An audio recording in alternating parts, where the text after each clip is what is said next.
All right. Welcome back to the live show. It is currently 3:48 p.m. And of course, today's date is the 24th of June 2025. Welcome back to the live show. It is your boy, Genesis. Yes, we are back for another episode. Yes, today we will be celebrating the peace in the Middle East. God bless the United States. Thank God for President Trump for also making sure that the retaliation this morning was not completed or even um, made, you know, because Israel was going to go into Iran this morning, but the commander in chief, the 45th, now the 47th president said, you know what, Israel, do not drop that B, okay? Do not drop that B. This is why everybody knows who is actually in charge when it comes to making decisions and making important decisions like that. So, thank God for President Trump and thank God for helping him make the right decisions. All right. Welcome back to the live show. Yes, it doesn't matter if you're liberal or conservative. Doesn't matter if you're Democrat or a Republican. It doesn't matter as long as you love the United States, you admire the United States, you pray for the United States. That's all that matters. All right. Free speech, be respectful, and just love yourself. Okay. Love yourself. God is the greatest. All right. With that being said, I think I see some. Let me go check the comment section right now. Let me go check the chat. Let me go check the chat. What we got? Let me go see who we got in the chat. Do we have the awesome C. Shelley already? Let me go see if we have her. Ooh, C. Shelley in the building. God bless you, C. Shelley. Thank you for being here. Thank you, thank you, thank you, thank you, thank you. All right. The awesome C. Shelley is in the building. All right, BB in the building as well. All right, here we go. Everybody, have some fun, be respectful, and maybe we're going to learn a lot from this hearing. This is the House Oversight Committee holding a hearing on locking in the Doge cuts. Okay, we know the Department of Government Efficiency, which is Doge, was headed by the most wealthiest man in the world, Elon Elon Musk. Elon Musk was in charge of Doge for a while and then he dropped out because he had other stuff to do and his time was over anyway. But now the House is trying to make sure the Doge cut is permanent. Okay. All right. Here we go. Learn, learn, and be respectful. Here we go. Enjoy the show. This hearing of the Subcommittee on Delivering on Government Efficiency will come to order. Welcome, everyone. Without objection, the chair may declare a recess at any time. I recognize myself for the purpose of making an opening statement. Good morning and welcome to today's hearing. I would like to begin by showing a video of what Doge is all about.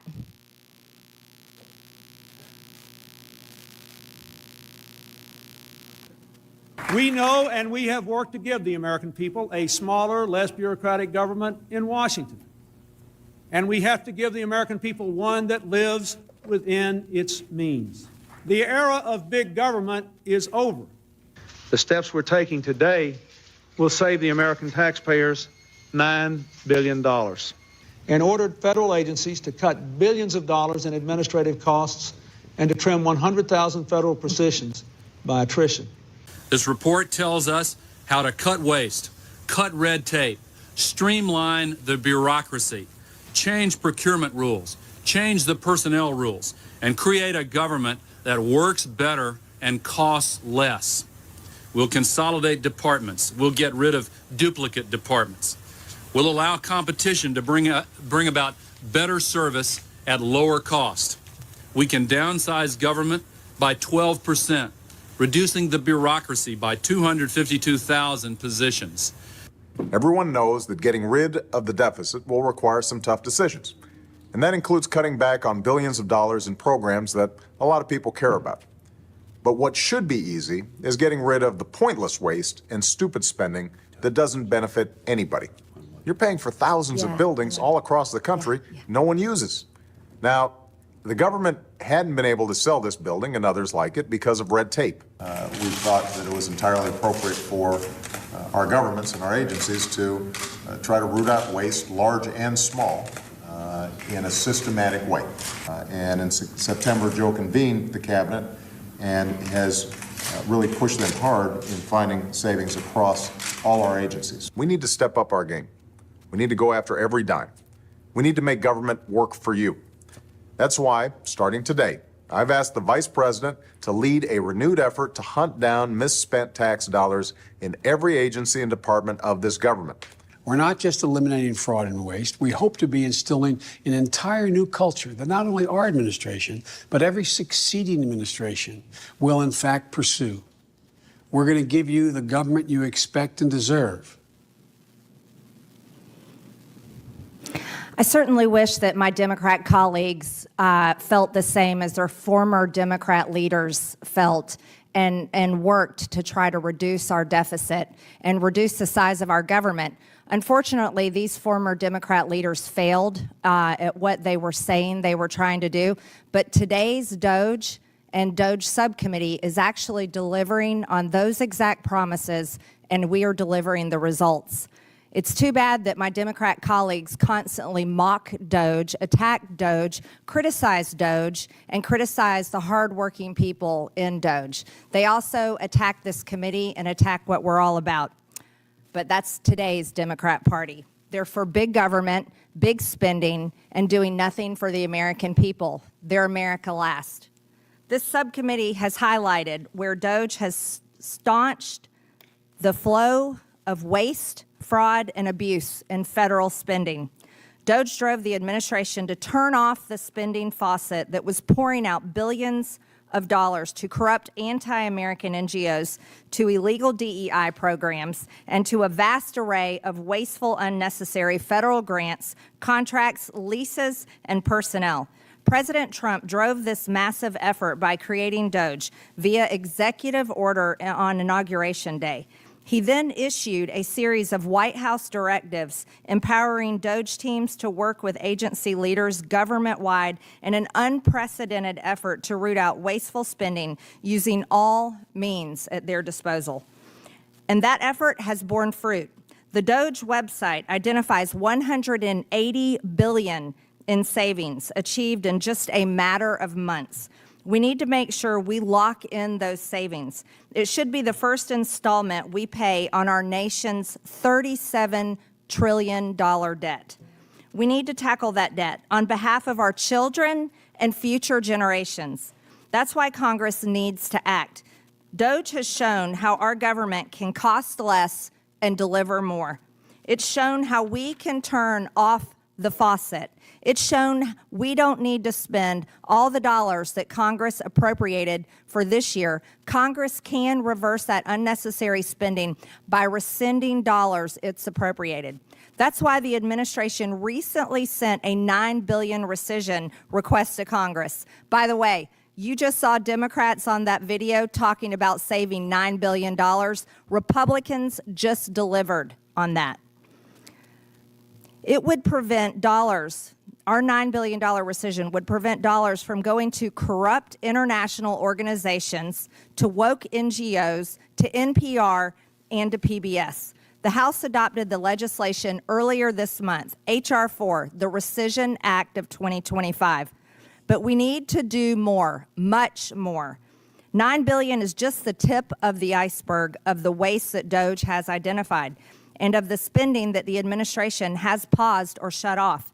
So Congress needs to work with the administration and Doge to rescind billions more of dollars it has appropriated for agencies to spend. Doge is also creating savings that will lower the cost of government for years to come. For instance, the administration is right-sizing the federal bureaucracy by eliminating several 100,000 staff positions. That reduces discretionary spending costs for the next year and every future year by tens of billions of dollars. So we need to adjust those levels of new appropriations to align with the streamlined government Doge is creating. That's why the president proposed last month, when he submitted to Congress a budget for next year that reduces non-discretionary spending by $163 billion. If we lower the spending baseline in that way, we can save $2 trillion in that portion of the budget over the coming decade. We need to lock in Doge savings for the taxpayers, and we should also be thinking about locking in the Doge process that has produced these savings. Doge has attracted enemies because it's taken on Washington's culture of spending and the money laundering schemes that have been embedded in this institution. We should make that a permanent battle. We should institutionalize the battle against waste, fraud, and abuse in government. I hope that is something with which my Democrat colleagues can at least agree on. Doge is working with agencies to reduce the rampant fraud that GAO says costs taxpayers as much as $500 billion annually. To enhance fraud detection, agencies are now providing the Treasury Department more information about financial awards, and they are making more use of Treasury's Do Not Pay database to avoid funding fraudsters. Doge is also lowering the barriers that prevent agencies from sharing data to identify duplicate awardees.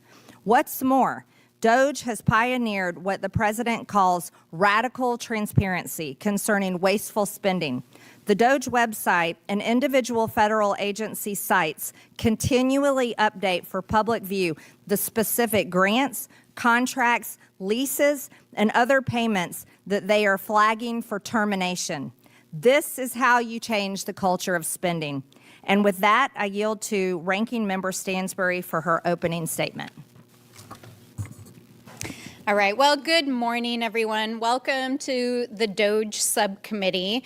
Notwithstanding the abject failure of the Doge enterprise inside the federal government and the epic breakup of Elon Musk and Donald Trump, here we are again. Once again in this committee. I'm grateful that the chairwoman showed, again, one of my favorite videos, which she showed on the first day of the subcommittee. I'm grateful because it highlights the work that we've been doing for decades to root out waste, fraud, and abuse, including work that I was intimately involved in as a budget examiner in the Office of Management and Budget, in which we actually eliminated waste, fraud, and abuse. But unfortunately, as my friends across the aisle in the GOP and their Heritage Foundation witnesses are still trying to make Doge happen yet again, the American people are over it. In fact, you don't have to take my word for it. A poll from just 2 weeks ago found that 67% of voters believe Doge has done a bad job. That was just 2 weeks ago. And in fact, when I told one of my friends that we were having another Doge subcommittee hearing, they asked, really, is that still happening? Because literally the American people are over it, except for that it's not funny, because Doge has been used to wage a chaotic, destructive, and ideological war against the American people and the vital programs that they depend on. But I'm going to turn to that in just a moment here. Given everything that's happening in the world right now and with this administration, I don't think we can sit here and pretend like everything is normal, because just 4 days ago, the president launched an unauthorized military attack in Iran without the consent of Congress, putting our troops and our bases in harm's way, as we saw just last night with the retaliatory bombing of one of our largest bases. And Madam Chair, I have actually been extremely grateful and wholeheartedly agree with your outspoken advocacy against this war. But like so many in this administration, so many days and weeks, this follows weeks of chaos here at home. as the president has deployed U.S. Marines and National Guard on our own soil against our own people. His DHS secretary and federal officials shoved a U.S. senator to the ground. DOJ indicted a sitting congresswoman in this House for doing her job and tried to arrest a New York City official in a federal courthouse. This is not only not normal, it is dangerous, it is anti-American, and it is anti-democratic. And so we're not going to sit here today and pretend like what this administration is doing is normal. And we're not going to sit here and pretend like Doge is just some normal government program. It is a scam in service of a political agenda. While we came to the table at the beginning of this whole process in good faith with real ideas, bipartisan ideas that folks have been working on for years, and a desire to actually fix and modernize the federal government, what we've seen from Doge is the exact opposite. It has so failed in its stated mission of saving money that even the president asked if it was bullshit as Elon Musk was exiting the building. And if they want to talk about fiscal responsibility, while we're sitting here, they're still trying to pass a reconciliation bill across the aisle that would saddle taxpayers with $2.5 trillion in deficit spending.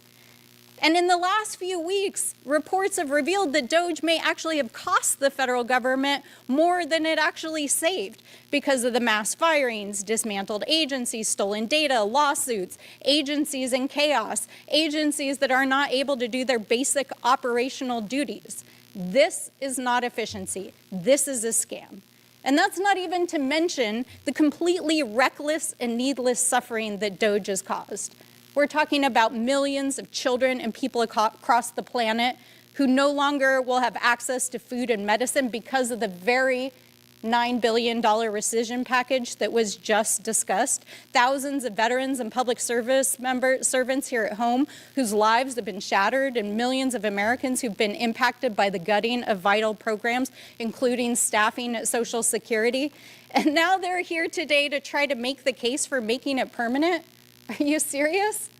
Really? Are you serious? I can't even believe my ears. So why are they actually trying to make Doge permanent? Well, I think you have to look no further than the witnesses that they've called over the last several hearings, including today. We've got the Heritage Foundation and other authors and architects of Project 2025.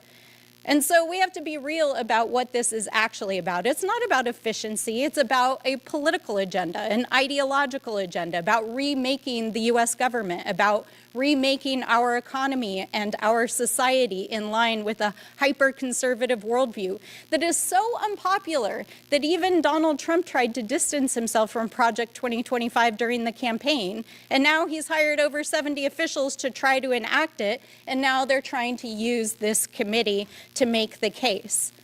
Now, they like to try to claim that they're taking on cancel culture and a woke agenda, but let's be clear, Doge and the folks who want to make it permanent are the actual cancel culture, because they want to cancel anything that they don't like or they don't agree with, including your democratic rights and your freedoms, economic opportunity and education, LGBTQ plus rights, rolling back the clock on civil rights, canceling the history of Black, Chicano, and Indigenous communities, and stripping protections from our families and the healthcare, housing, and food people depend on so that they can give more tax breaks to their friends.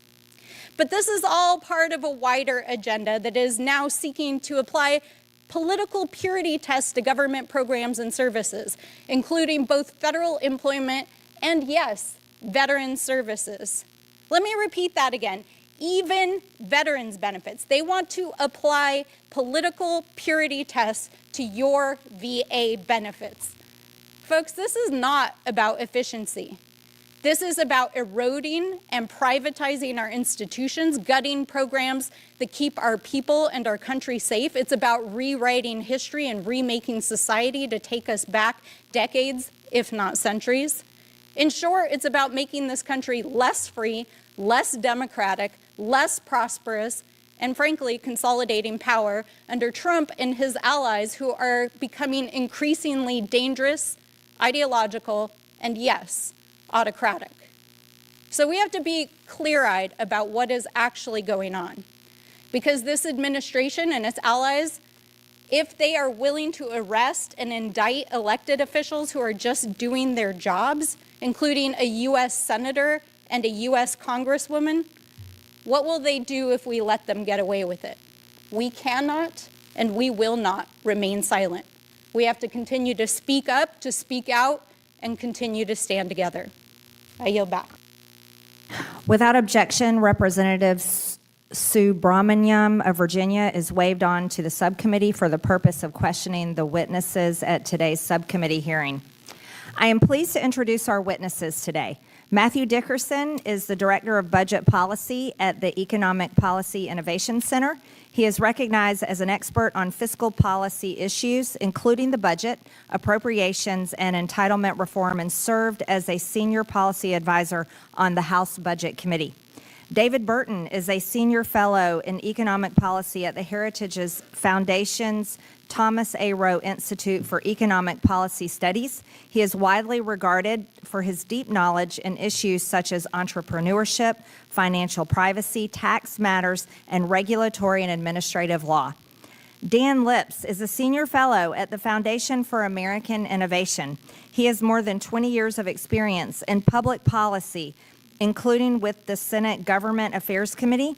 His current work is focused on enhancing government efficiency. Emily DeVito is the Senior Advisor for Economic Policy at Groundwork Collaborative. Again, I want to thank you for being here to testify today. Pursuant to Committee Rule 9, the witnesses will please stand and raise their right hand.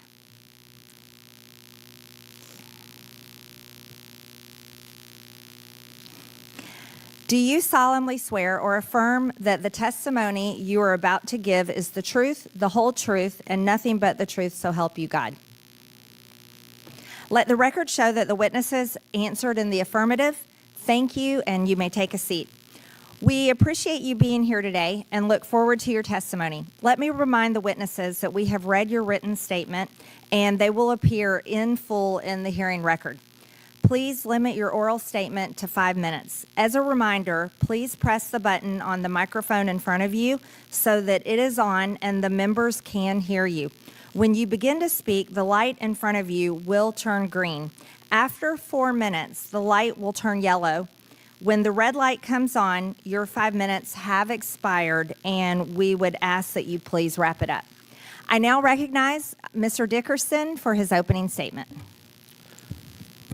Chairwoman Green, Ranking Member Stansberry, and all the members of the committee, thank you so much for inviting me to testify today.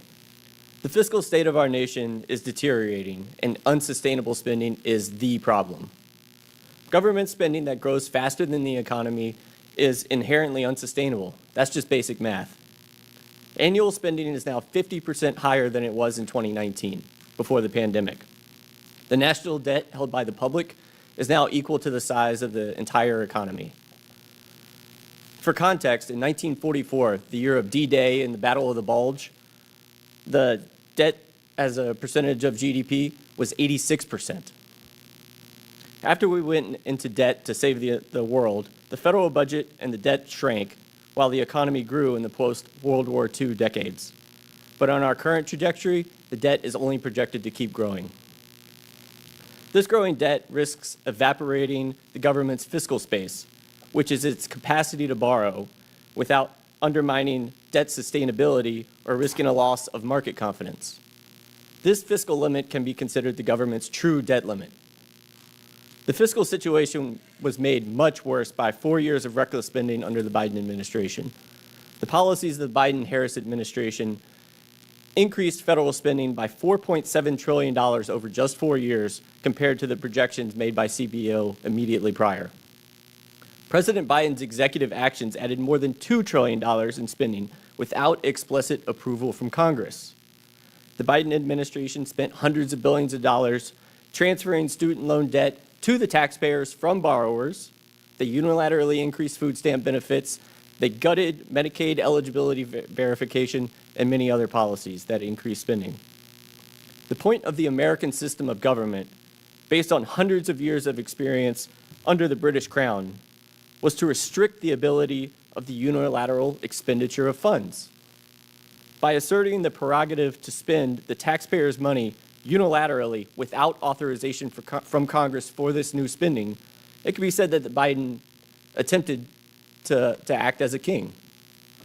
In contrast, President Trump has focused on reducing taxpayer costs and reducing the power of government. This is the whole point of Doge. Trump's discretionary budget would multiply to about $1.8 trillion of savings over the 10-year budget window. But that is only if Congress implements and continues these common sense savings. And that's why it's so important that you're holding this hearing today, Madam Chairman, so thank you. To paraphrase Madison in Federalist 58, the power to levy taxes and provide spending authority, and the power to withhold funds from the executive, that's the most effective way for the elected representatives of the American people to provide for the vital and appropriate services of the federal government, as well as to prevent abuse by the government using the people's funds. Congress has many tools at its disposal to carry out this vital responsibility. The most straightforward way to control waste, fraud, and abuse is by controlling agency budgets in the annual appropriations process. You can reduce the size of the federal bureaucracy. I estimate that reducing the federal workforce by 10% would allow discretionary appropriations for salaries and other benefits to be reduced by $559 to $608 billion over the next decade. The scope of authorized agency activities should also be properly limited. You can work with the administration, as you're currently doing, to rescind unneeded, unobligated funds. And of course, one of the most important tools at Congress's disposal to achieve budgetary savings is through the reconciliation process. America's current fiscal trajectory is unsustainable, but it's not irreversible.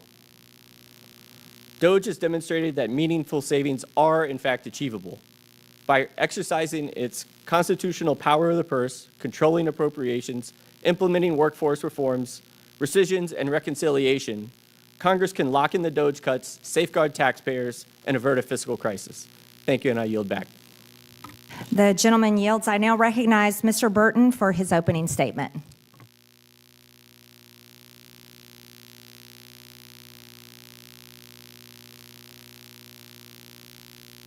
Mr. Burton, excuse me. can you turn it? Thank you. I apologize. And make sure when you talk, your microphone's close to your mouth. Yeah, thank you. President Trump deserves tremendous credit for establishing the Department of Government Efficiency, or Doge. It's the first effort in a generation to provide comprehensive government-wide oversight of federal spending and management. There's been no similar effort since the 1990s during the Clinton administration. President Clinton and Speaker Gingrich controlled federal spending and improved government administration. Before that, you have to go back to President Reagan's Grace Commission to observe anything similar. Currently, the federal government, most assuredly, is not a good steward of the tax dollars taken from hardworking Americans, and it's poorly managed. It's time for that to change, and Doge is an important part of making that change.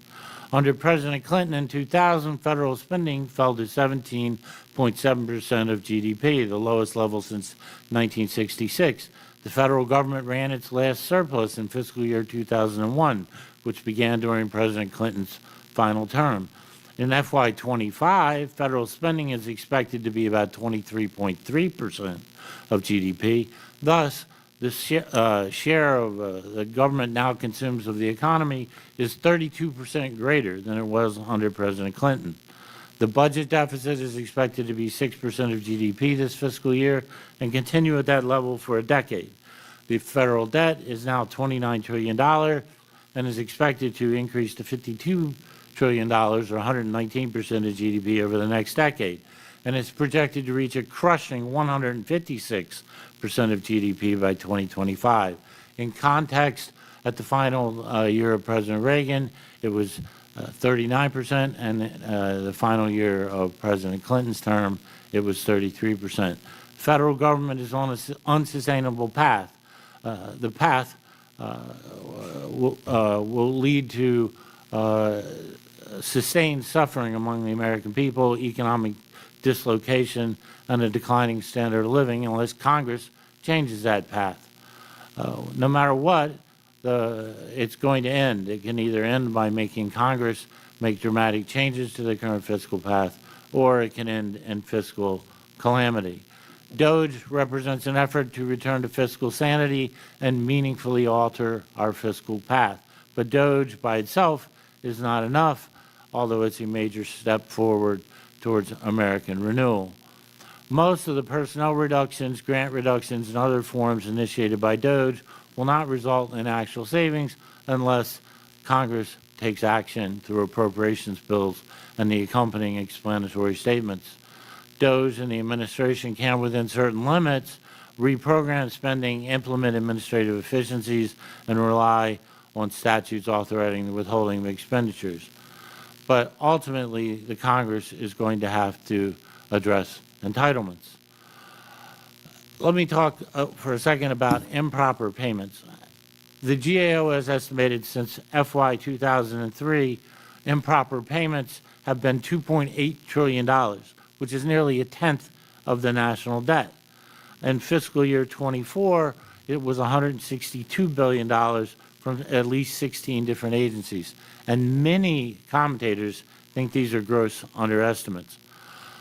This is a massive amount of money, and seemingly no one in the executive branch cares or is able to solve this problem.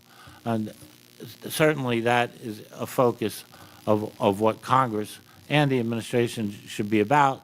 And ultimately, if the federal executives in charge of these improper payments can't change it, they need to be replaced. Let me just talk for 1 second about the overall federal situation and need to address entitlement reforms. You could abolish the entire federal government and all appropriated spending, and it would not get rid of the federal deficit. Right? You could abolish the Pentagon and each agency, and it won't get rid of the federal government. We need to address entitlement spending, and there's a host of things that we can do. We can obviously address the improper payment problem. We can also adjust the entitlement program so they reflect tremendous increases in life expectancy since they were created. We can adjust it so that they no longer are transferring hundreds of billions of dollars a year from working young Americans to relatively wealthy old seniors. Programs can be consolidated, and that includes Social Security, Medicare, Obamacare, and the literally dozens of programs designed to address poverty. If these things are not done, then the U.S. will eventually suffer a Greek-style meltdown, inflation that will make our latest round of inflation look like child's play, or a gradual squeeze like what happened to Great Britain in the 60s and 70s. Mr. Burton, we've got to wrap. Thank you. Thank you. I now recognize Mr. Lips for his opening statement. Chairwoman Green, Ranking Member Stansbury, and members of the subcommittee, thank you for the opportunity to testify. My name is Dan Lips, and I'm a senior fellow with the Foundation for American Innovation. Our mission is to advance technology, talent, and policy ideas that support a freer and more prosperous future. Earlier in my career, I served on the staff of the Senate Homeland Security and Governmental Affairs Committee, where I worked on bipartisan government reform legislation and oversight. In my testimony, I offer you 3 points. First, the United States is on an unsustainable fiscal path. The Treasury Department and the Government Accountability Office have both warned that our growing national debt poses serious economic, security, and societal challenges. Last year, the federal government spent $882 billion just on interest payments. That's more than it spent on Medicare or national defense. At the same time, the government is losing hundreds of billions of dollars each year to fraud and waste. GAO has estimated that the federal government annually loses between $233 billion and $521 billion due to fraud. That's up to $4,000 per American household per year. And as we just heard, last year the federal government reported making $162 billion in improper payments. And over the last 4 years, improper payments totaled more than $900 billion. Better oversight and financial controls could save hundreds of billions of dollars every year. Second, the Trump administration's focus on government efficiency builds on decades of bipartisan government reform efforts. From the Reagan administration's Grace Commission to the Clinton-Gore National Performance Review to President Obama's fiscal responsibility initiatives, including a 2009 executive order that initiated Treasury's do not pay system, there's a history and a bipartisan tradition of executive action to root out inefficiency in the federal government. President Trump's new Department of Government Efficiency is working to reduce federal spending, shrink the size of the federal workforce, and streamline operations. Doge has already identified $180 billion in savings and reduced regulatory burdens by eliminating over 1.7 million words from the federal code. The administration has also issued several executive orders informed by Doge's efforts, such as to reduce fraud and improper payments by centralizing payment systems under the Treasury Department and modernizing financial transactions. But the executive branch cannot do this work alone, which brings me to my final point. Congress should use its legislative and appropriations powers to implement lasting reforms to increase government efficiency and reduce waste, fraud, and abuse. And this should be a bipartisan effort. Members of the House Oversight and Government Reform Committee and the Senate Homeland Security and Governmental Affairs Committee, where I used to work, have a tradition of passing bipartisan government reform legislation. For example, bipartisan legislation has been enacted and introduced in the past to reduce improper payments and prevent fraud. Key reforms to strengthen the Treasury Department's do not pay system, consistent with President Trump's executive orders, have been included in recent bills sponsored by Democratic and Republican lawmakers. These reforms would serve as a good starting point for legislation aimed at improving government efficiency. In my testimony, I discuss other opportunities for government reform legislation that could achieve substantial savings. For example, GAO has identified more than 200 open recommendations for Congress and more than 5,000 open recommendations for federal agencies. These are nonpartisan good government reforms. If addressed, the federal government could save hundreds of billions of dollars. More broadly, Congress should consider creating an annual legislative vehicle, similar to the National Defense Authorization Act, which moves every year, focused specifically on government reform. This would ensure consistent legislative oversight and give the American people's representatives greater input into ongoing reforms to government operations. In closing, improving government efficiency should not be a partisan issue. It's a fiscal necessity. The 119th Congress has a historic opportunity to reduce waste, prevent fraud and misspending, and begin addressing our long-term fiscal challenges. Thank you again for the opportunity to testify. I look forward to your questions. I now recognize Ms. DeVito for her opening statement. Chairwoman Green, Ranking Member Stansbury, and members of the subcommittee, thank you for the opportunity to testify today. My name is Emily DeVito, and I am the Senior Advisor for Economic Policy at Groundwork Collaborative, an economic think tank based in Washington, D.C. I've previously served as a policy advisor at the Treasury Department. Americans deserve a government that works for them, a government that makes their lives easier. By that standard, Doge has failed. It has led to higher costs and more confusion and complexity. It has undermined consumer protections for families, all while the ambitious savings Elon Musk promised failed to materialize. Americans are not impressed with these results. Consistent polling shows strong disapproval of Doge and deep concerns about the haphazard and reckless cuts Doge is making across the federal government. Americans also believe, as do I, that the government can do more to deliver for workers and families. As the subcommittee considers the future of Doge and improving government efficiency and accountability, I would like to highlight several ways Doge has done the opposite. First, Doge cuts make it harder and more expensive for families to access the basic needs programs for which they're eligible. Doge's interventions at the system outages and beneficiaries face longer wait times and poorer service at understaffed field offices. The Department of Veterans Affairs, which served buyout initiatives, has been devastating. One rural Illinois hospital was forced to close its acute care unit due to nurse resignations. Orlando area veterans faced a backlog of over 2,000 unread radiology exams, and over 1,000 veterans in Pennsylvania were denied treatment for life-threatening diseases like cancer. Additionally, sweeping cuts are degrading consumer protection safeguards and empowering bad actors. Doge has targeted the Consumer Financial Protection Bureau, which has put over $21 billion back into the pockets of more than 200 million consumers since its founding. Eliminating this key consumer protection agency will enable exploitative companies and financial firms to profit at the expense of consumers. Doge has also gutted the IRS enforcement teams that ensure billionaires and corporations pay their fair share. As of early March, the IRS has lost 11% of its total workforce and 31% of the revenue agents who conduct audits. This is projected to reduce U.S. revenue up to $350 billion over 10 years. Further, the federal science enterprise is being stripped of the tools and talent needed to develop and deliver the next generation of life-saving treatments. Recent estimates suggest that Doge's severe cuts to scientific research funding will reduce GDP and overall federal revenues well into the future by inhibiting innovation. Permanently cutting non-defense research and development funding by 50% could decrease GDP in the long run by at least 7% and federal revenues by more than 8%.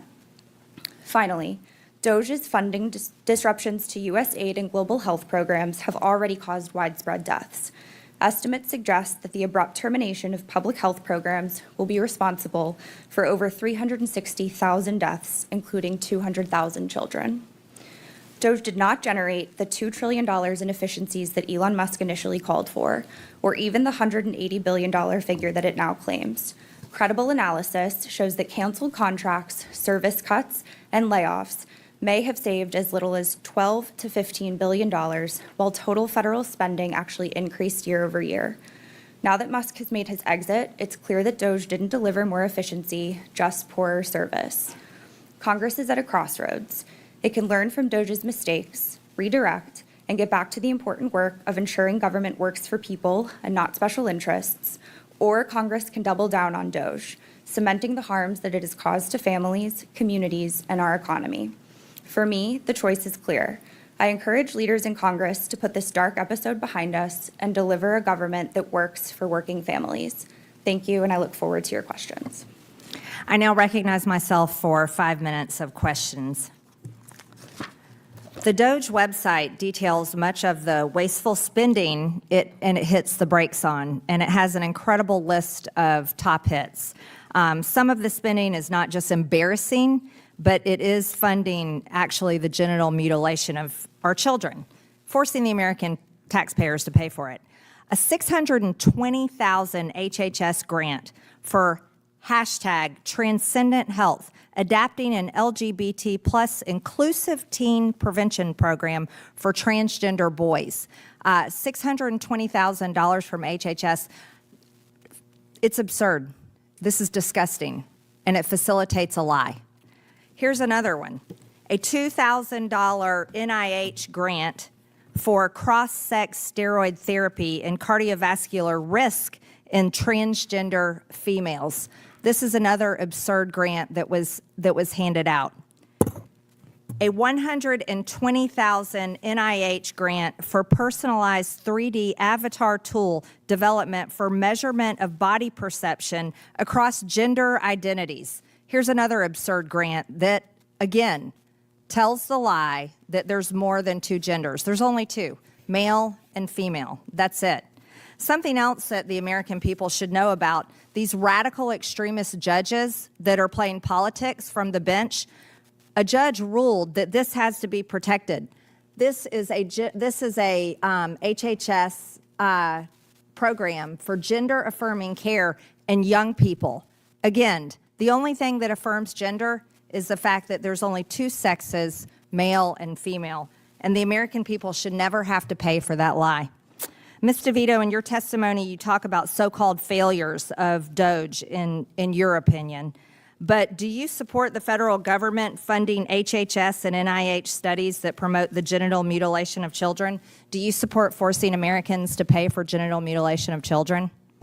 Yes or no, Ms. DeVito? Thank you for your question. I think we all agree that the government should work for people. No, I asked you, do you support genital mutilation of children and the American people having to pay for it? That's a yes or no question. I think government research is responsible for all sorts of innovations that we So teenage girls and castrating teenage boys, you support the American people paying for that? I think government research is incredibly important. That's to not our research, overall Ms. innovation. DeVito. That's mutilating kids before they're old enough to even be adults. That's what you're saying the American people should pay for. Just so you know, Ms. DeVito, and I'm very proud to announce that I have a bill called Protect Children's Innocence Act that will criminalize sex changes on children, and that bill will see a vote on the House floor, and I look forward to my Republican colleagues and hopefully Democrats that come to their senses voting yes for that bill, because it's absolutely repulsive and disgusting, and America voted against that this past election. Sick. Mr. Dickerson, how do we implement cuts in appropriations moving forward to prevent these agencies from ever being able to fund these studies that promote the mutilation of children's bodies ever again? I think what you need to do is ensure those riders are included in the appropriations bills that are passed, to clarify to the agencies that even though they have never actually received authorization for these, so they shouldn't have actually done it in the first place, but if they need that funding rider to restrict American taxpayer funds for going to those terribly divisive and harmful things. Yeah, permanently, right? Exactly. Thank you. Other egregious abuses of funds, a $10 million Department of Education grant to the Virginia Commonwealth University for faculty workshops on decolonizing the curriculum, a nearly $700,000 National Science Foundation grant to the University of Tennessee for Black and Latinx parents leading reform and advancing racial justice in elementary mathematics, a project that could provide a model for other communities and schools seeking to advance racial justice in mathematics and education. This is insane, absurd, and it's racist in itself. Math is math. A $500,000 EPA grant, Green Jobs, growing a new generation of environmental justice problem solvers. All of this stuff is far left ideology, and the American people should not be paying for it. It looks like my time's up, so with that, I'll yield to the ranking member, Stansbury, for 5. Thank you, Madam Chairwoman. As we get started here, we would like to show a brief video.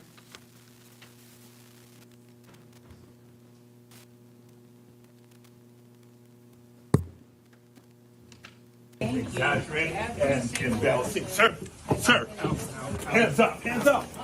I'm Senator Alex Padilla. I have questions for the secretary, because the fact of the matter is a half a dozen violent criminals that you're rotating on your I also want to hands off.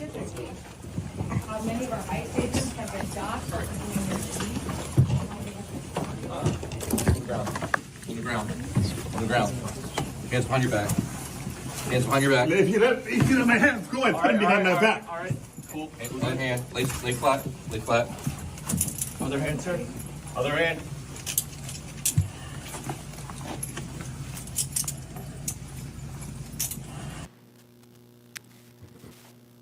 Now, I want to start by describing what we just saw there.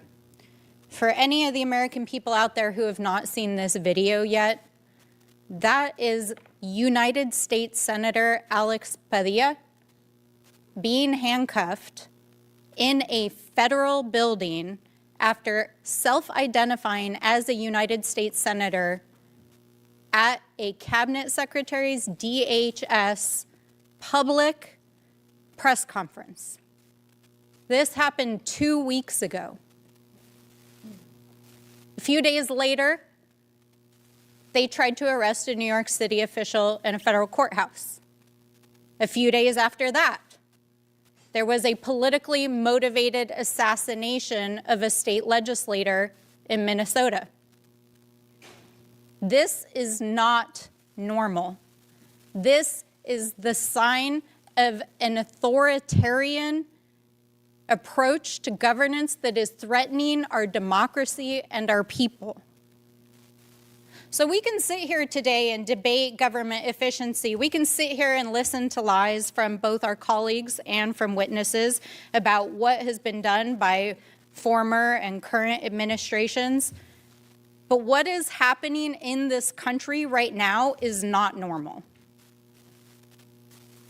What they are trying to do through the budget is not normal. The rescissions package that they're trying to shove down your throats right now with $9 billion in cuts is not normal. It's not the programs that they're describing. They want to dismantle the United Nations. They want to defund NATO. They want to defund programs that keep children fed across the world. They're trying to defund programs that have saved literally hundreds of thousands of lives of people in countries across the planet. And we just heard witnesses here just a few moments ago say that they're not satisfied with what they've already done and the damages that they're already doing. They want to go after entitlement programs. That means your Social Security. That means Medicare. That means they're going to come for your programs, the programs that are life-saving, that sustain people as they age, the life-saving programs that make it possible for people with disabilities to live with dignity in this country. They are coming for those programs. So we're not going to sit here and pretend like what's happening in this hearing is normal at a time when this administration is using Doge to enact an ideological agenda against the American people while they're out there trying to arrest U.S. senators and members of Congress. Because this is not okay. This is not okay.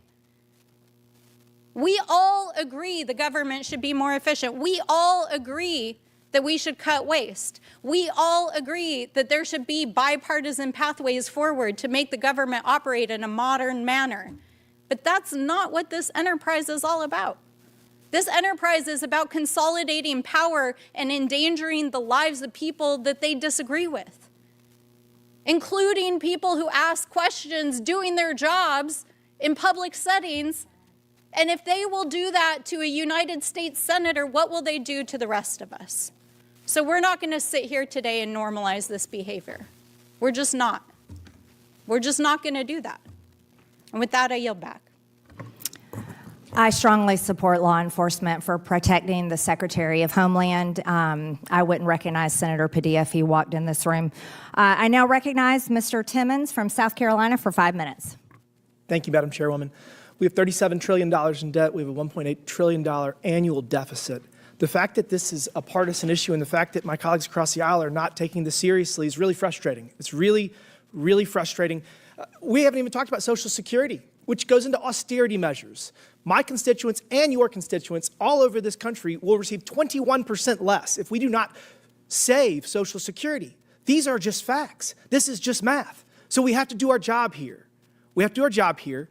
And some of the most important work Doge has done in the last 6 months is just simply on increasing transparency.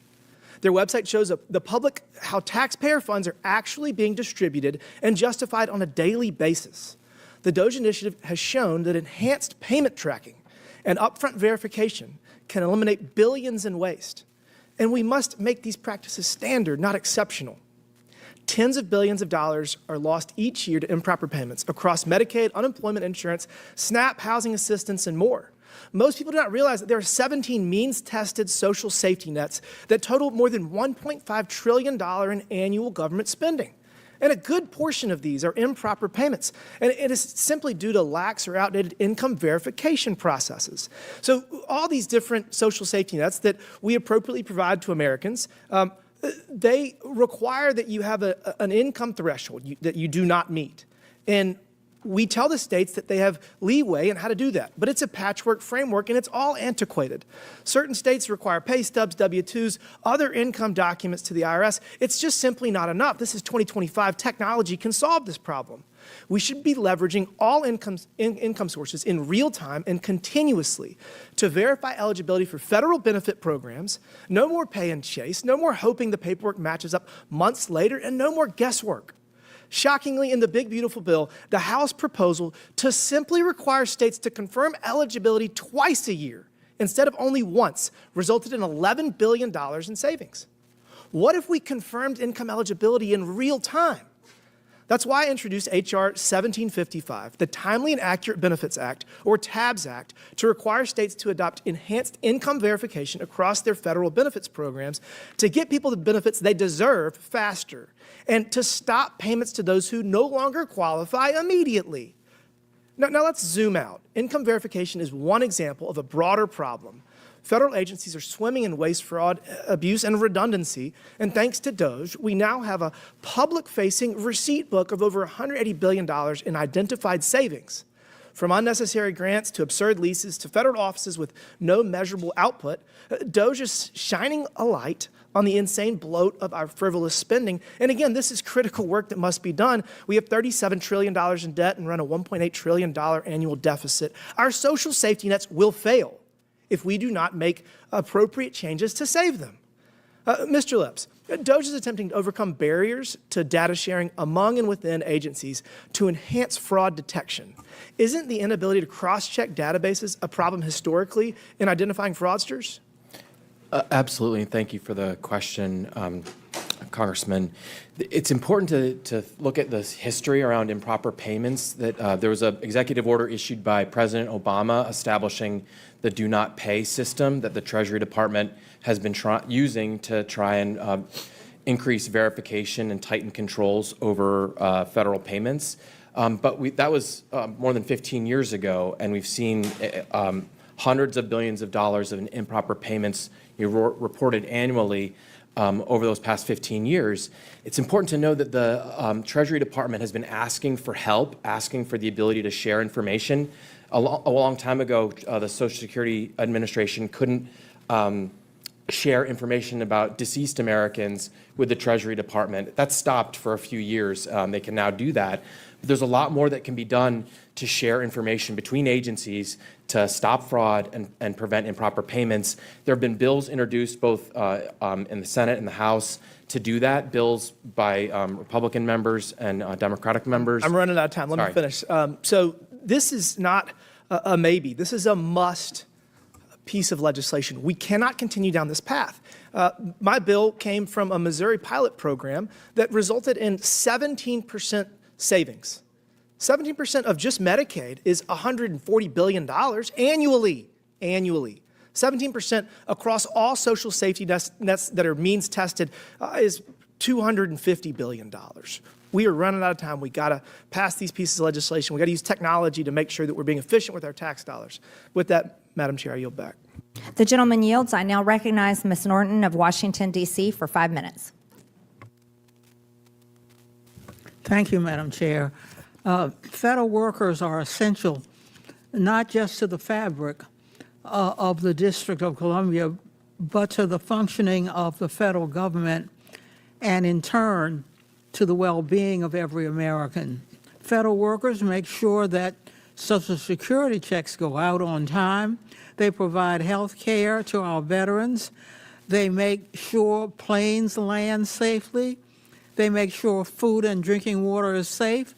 Their work is critical to functioning of the government and making sure people, families, and communities get the services and resources they need. The so-called Department of Government Efficiency's gutting of the workforce has meant the senseless, tragic, and irreparable loss of more than 100,000 public servants so far, each of whom has had their own life upended. Ms. DeVito, what do we lose when we push qualified experts out of their roles serving the American people? Thank you for the question, Congresswoman. Doge's widespread staff cuts represent a huge loss of potential and talent from the federal workforce. As you said, many of these workers are located in D.C., but most are not. They're the people who make sure food is safe to eat, that Medicaid applications are processed in a timely way, that Social Security benefit checks go out the door. So far, we've lost thousands of these workers, and their loss is devastating, not just to the communities in which they live and serve, but to the American public as a whole. And Mr. Vito, and what are the effects of the Department of Government Efficiency driving early career employees from federal service? Young and probationary employees are people who, by definition, are just tending to start out in their careers in public service. Some of them might have had decades ahead of them dedicated to making sure that the government works for people. And Doge firing probationary employees guts a generation of that talent from the workforce. President Trump is also working to steadily politicize the federal workforce by attacking civil service protections, replacing nonpartisan federal employees with partisan loyalists, by reclassifying federal positions as political jobs, and introducing loyalty tests to the federal hiring process. Ms. DeVito, how does the gutting and politicization of the federal workforce hurt everyday people, reduce access to the services and protections they are entitled to, and generally harm committees? For the government to work for people, it needs people, workers, behind the scenes making sure that all of the vital functions of the federal government are happening in a timely manner that best serves the population. When you gut the federal workforce, you obviously lose that talent. You undermine the resources, programs, functions of the federal government, and politicizing certain agencies undermines the overall effect of those agencies. So you see a lot more politicization of things like apolitical regulators, people who are trained and focused on making sure that they are serving the interests of the public and not one particular person or administration. In April, Department of Government Efficiency officials, including a 25-year-old with no federal government experience, recklessly purged 15,000 employees of the Consumer Financial Protection Bureau. That is about 90% of the agency's workforce, which had been dedicated to protecting Americans from deceptive and abusive financial practices like predatory lending. Ms. DeVito, what impact does the hollowing out of his civil service from federal government agencies and regulatory bodies like the Consumer Financial Protection Bureau have on consumers and the broader economy? The CFPB and other financial regulators don't just make sure that consumer interests are protected, but they keep the economy stable. They keep our financial system safe and secure, and that benefits businesses and families across the country. The gentlelady's time's expired. I now recognize Mr. Burleson from Missouri for 5 minutes. Thank you, Madam Chair, and thank you, everyone, for being here today.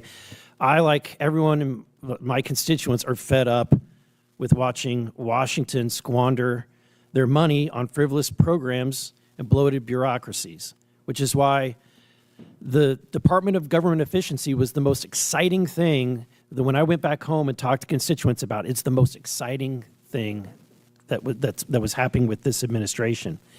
And look, this is an example of what private sector can do when it's evaluating a bloated public sector system that seems to be resistant to everything. When I spoke with Mr. Musk, I warned him. I said, this place is a swamp for a reason, and you cannot rely on the politicians and the people in this town to help you in evaluating or determining places to cut. They will only deliver what they want, right? And there's a reason why Congress, it being in our hands, we're at $37 trillion in debt, and we have all of these wasted expenditures. So, Mr. Dickerson, I'm going to ask you three the same question. If you had anything to say to the Doge efforts, to the Doge team, and to Mr. Musk, what would you say? I would say keep up the good. It's been a good start so far, and keep up the good work. Mr. Burton? Excuse me. I think there's a need for them to get beyond just canceling grants and starting to work with you to draft legislation to make these changes permanent. If Congress ultimately doesn't act either through appropriations bills or rescissions, it's going to be ephemeral. There's also the need to make changes on the regulatory front. There's needs to change various secretary directives. They need to take it to the next step to bring it home, and they haven't done that. Thank you. Mr. Lips? I agree with that point. I think the most important thing they could do now would be to work with the members of this committee and the Congress on government efficiency reforms, many of which I think should have broad support among lawmakers. Mr. Vito, let me ask you this. You've seen a lot of the Doge cuts and the programs. Is there a single one that you would have agreed with? A single one? Part of the problem, I think, with Doge... Answer yes or no. Don't eat up my time. Is there a single one that you would have agreed with? I don't think there is a yes or no answer to that question. Okay. Well, I'm not going to waste my time. I want to dive into Mr. Burton and what you said. So the question is, why isn't Congress, what should happen to force Congress to actually make these cuts that have been identified? Congress needs to legislate, and it hasn't been. I mean, the GAO has made countless proposals. The improper payments have been around for decades and literally involve trillions of dollars. No one's fixed that. That's one of the few things, though, that the administration has the ability through administrative changes to do on their own, because they're legally required not to spend that money, and yet it's going on. Congress needs to appropriate, the appropriators. There needs to be changes in the authorizing committee. A lot of the grants that the chairwoman was referencing could be prohibited through authorizing legislation. Congress needs to legislate, and at some level, it sort of has forgotten how to do so. Do you think that we could? Yes. You do? In fact, I'm old enough to remember when you guys did. Well, I may be just above being black-pilled at this point, so you're giving me a little bit of hope here. But if Mr. Dickerson, if you could make one significant change, what would be the most significant change or policy change that we could do that would save taxpayers' dollars? I think one of the most important things you can do is exactly what you're doing in the One Big Beautiful Bill reconciliation package, which is reform our welfare programs that literally pay people to stay out of the workforce and have entirely the wrong disincentives, so that we can actually preserve benefits for people who are actually needy, right? Things like income verification that Mr. Timmons was talking about, that's so essential to do. Mr. Lips, if you could change one thing, if we passed one thing, what would we do? I'd recommend strengthening the do not pay data that's available to the Treasury Department. This is a bipartisan measure that could be, I think, passed through the House and Senate. It would provide access to Treasury to stop improper payments and end fraud. Thank you. I yield back. The gentleman's time has expired. I now recognize Mr. Kassar from Texas for 5 minutes. Good morning. Today, Republicans have called this Doge hearing called Locking in the Doge Cuts, Ending Waste, Fraud, and Abuse for Good. And I'm deeply concerned about the cuts that Doge has made to services for our veterans. So I want to ask our pro-Doge witnesses today some questions about those cuts. So, Mr. Lips, ProPublica reported that Doge cuts have stalled life-saving clinical trials for our veterans with head and neck cancer, otherwise known as throat cancer. Can you tell me, are life-saving clinical trials for our veterans waste, or are they fraud, or are they abuse? I think that's an area of government that is certainly vital, and that there's many things that can be done to improve VA services. I do not know all that Doge has done for the VA, and I think that if there's anywhere where you could repurpose funds from these wastes that we're talking about, hundreds of billions of dollars misspent. But if they cut the clinical trials that are helping our veterans with throat cancer, do you agree with those cuts? No. Thank you. Mr. Dickerson, leaked documents revealed that a VA hospital in rural Illinois was just forced to close its acute care unit to new patients due to the Doge cuts. Can you tell me, is closing the doors of a VA acute care unit waste, or is it fraud, or is it abuse? I don't know all the details about that particular instance, but I think that. Would you say it's a big problem if Doge cuts cause the closing of an acute care facility in a VA hospital? Like I said, I think if funding that facility is a priority, we're running a $2 trillion annual I think it deficit, is. I think it is a priority. So we can repurpose funds to something if it's a priority. So you think that if it's not a priority, that it's waste? I think that's for Congress and the administration to work together to determine. Exactly. It's for Congress to work on, and the administration should not be calling our acute care veterans facilities waste and closing the doors of an acute care facility without Congress. And frankly, it is a priority, I believe, of the American people to care for our veterans. Mr. Burton, Trump recently eliminated the VA Services Purchasing Program, which just last year helped more than 33,000 veterans make sure that they don't get behind on their mortgage and they don't get thrown out of their home. Can you tell me, is this program that Doge cut, is it waste, is it fraud, or is it abuse? That's highly fact dependent, and I'm not that familiar with that program. I will tell you one thing. And I'll tell you, Mr. Burton, I'm familiar with it. It helped 33,000 of our veterans not lose their homes. And in my view, our veterans are not waste, fraud, or abuse, nor are they a piggy bank for billionaires' tax cuts like Elon Musk. I doubt anyone. This is my that. time, Mr. Burton. Yep. Fine. I am deeply concerned that President Trump will take reckless action to risk sending more American troops into endless wars in the Middle East. But back at home, he's breaking the sacred promise to our veterans to care for them when and if they come back. Donald Trump has already tried to fire thousands of people at the VA, and recent reporting shows that there are plans to try to fire 80,000 people at the VA. These reckless Doge cuts have thrown VA hospitals into chaos, and in my own district, I've gotten reports of veterans waiting months for basic services like a wheelchair. I represent San Antonio, Texas, Military City, USA, where we honor the service of our men and women in uniform. And if we want to honor our veterans, we honor it with more than just words. We take actions to care for them when they come home. We don't needlessly send people into harm's way, and we don't cut their services for when they come home. This hearing should not be holding hearings. This committee should not be holding hearings on locking in Doge cuts. We should be holding hearings about restoring services for our veterans. And while Doge is screwing over our veterans, the administration is also stealing from seniors. We just learned about a huge new scandal that every senior in America needs to hear about. After Trump and Musk made massive cuts to the staff at the Social Security Administration, they've scrubbed government websites of information about how long it takes to get your phone call answered. They have erased from the websites the delays that it takes to process benefit claims. They have wiped away what used to be publicly available about how long it takes to respond to a 1-800 call at the Social Security Administration. This is a cover-up. And why are they covering it up? Because wait times have exploded. A brave whistleblower just estimated that Trump's changes and Elon Musk's cuts have doubled the amount of time it takes to process a Social Security claim. Everybody needs to hear about it. Social Security is not Elon Musk's piggy bank. I yield back.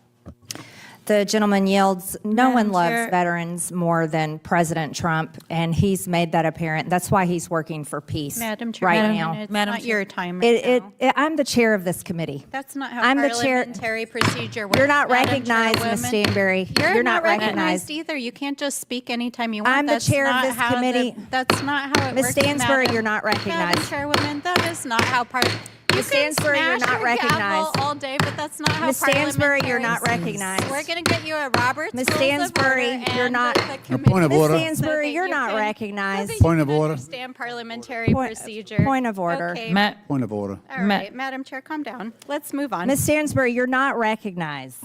Point of order. Madam Chair, I've got oh, I'm sorry, you had a point of order. So, Go ahead. Madam Chair, can we decide who's going to speak first and we don't?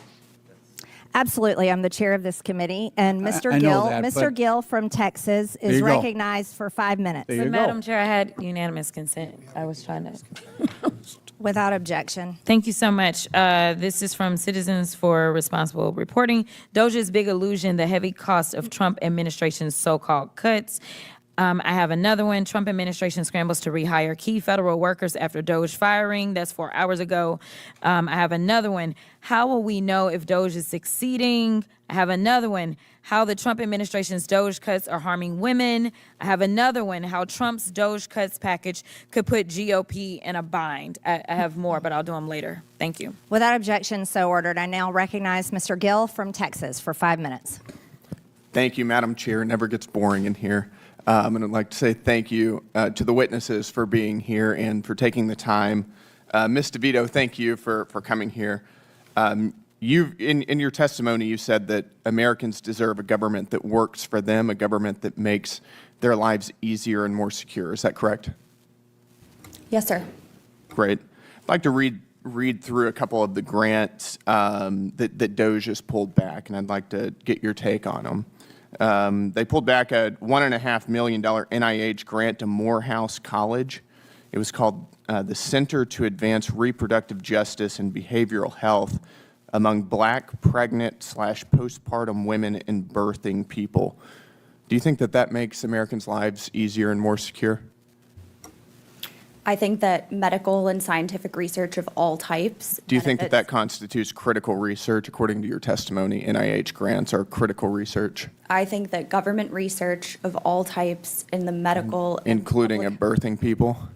I think bench research of all types plays a fundamental What is a role. birthing person? Sir, I am here to talk about the Doge impact. Well, I'm for asking working you about this families. grant and you're defending it. So I'm asking you who is birthing people? I am not familiar with this grant. Mm-hmm. I take a position that all kinds of government research, medical, Is a pharmaceutical, birthing person a woman? Is that another biological, word for female? That is outside the scope of my expertise. Seems like erasure language to me. I've been told that type of vernacular constitutes erasure language. How about another one? How about the conference, Gender Equity in the Mathematical Study of Commutative Algebra? Do you think that that's a valid form of government spending?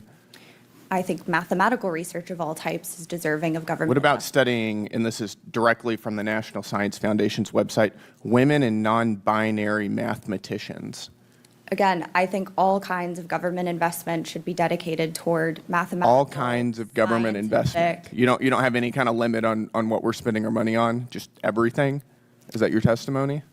I am talking about Doge. You brought up. So am I. This is a grant that Doge cut. I am not familiar with this particular grant, but I think government investment in mathematical, biological. Okay. Let's do another one. This one is called hashtag Transcendent Health, adapting an LGB plus inclusive teen pregnancy prevention program for transgender boys. I can't even say this without laughing. Do you think that that is a useful form of our tax spend? I am not familiar with that grant, but I think bench research, government investment in scientific and pharmaceutical Teen pregnancy research. for transgender boys. Do you think that that is a useful spend of our tax dollars? I think government investment in all kinds of scientific research is of the utmost importance. Including pregnancy prevention for transgender boys. Okay. Let me ask you, we can come back to this later maybe. Do you support abolishing the filibuster still? I am here to talk about Doge respectfully. Right. and We could abolish the filibuster and get a lot of Doge cuts through. And you've written at length on your Twitter about abolishing the filibuster. I'm just curious if you think that we should do that still. I did a lot of previous work on different topics because I am an economic policy expert, and respectfully, I'm here to talk about Doge cuts. Okay, but we could abolish the filibuster and get Doge cuts. This is totally germane here. Do you think we should? I am here to talk about Doge cuts, not strategies for achieving more of them, but the harms that they have produced for working families. That's a convenient change of opinion. I noticed that most of your comments about the filibuster were during the Biden administration. But we can move on. Let's go back to some more of these grants. Do you think that we should be spending money on, quote, the racialized basis of trait judgments from faces? I am not at all familiar with that grant. It's a $500,000 NSF grant. Okay, I am not familiar with the subject matter or the But particular you're grant. defending these. I am saying that I think the government You're pretty has- adamant against Doge cuts, and I'm asking you if you support the cuts I think that that there is Doge has found. economic and medical, public health, communal benefit to What the about government cross-sex investing steroid therapy and cardiovascular risk in the transgender female? Again, I think government investment in scientific research is Great. important. Thank you for your testimony. I appreciate it. The gentleman's time has expired. I now recognize Ms. Crockett from Texas for 5 minutes. Yes, Madam Chair. I'd actually like to subpoena the former head of Doge. If we could subpoena Elon Musk. Can we take a vote on that? This hearing will suspend. Is the clerk in place? Do we have a clerk? Can I make a motion that we subpoena Elon Musk right now? The hearing has suspended. Oh, what?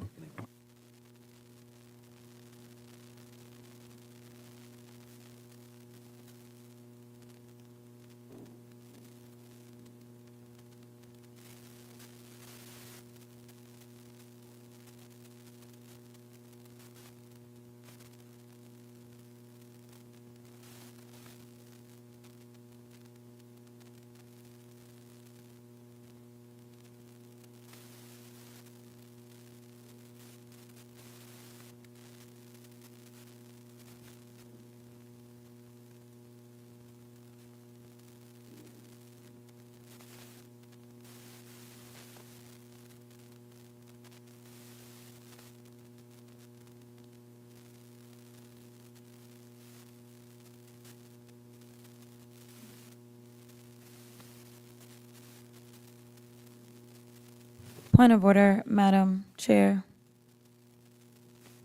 We're suspended. Point of inquiry? I'm trying to ask a question. The hearing is suspended. If you can have some patience, we're suspended. It's-